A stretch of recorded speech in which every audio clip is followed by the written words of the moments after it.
Brian the Automan here. Today we're talking about heater core maintenance and how important it is.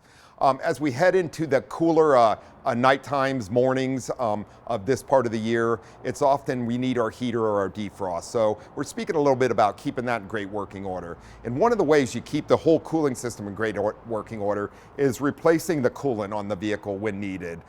We usually recommend every 3 years, 50,000 miles on hybrid coolants, and every 2 years, 24,000 miles on regular ethylene glycol or green coolants, as far as that goes. If you don't, you'll often get heavy electrolysis inside the system, which causes heater cores to fail.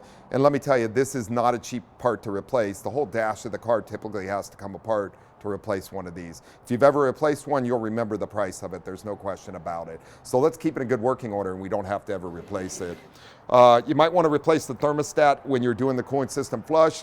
Keep these in good working order, keeps the temperature regulated properly for the engine and the heating system. We also want to make sure and replace cabin air filters. These catch all the contaminants in your vehicle, prevent you from breathing it. When these get this dirty though, the airflow is reduced. So we often want to replace these as needed, usually yearly is great. I'm Brian Bowersock with the West Automotive Group.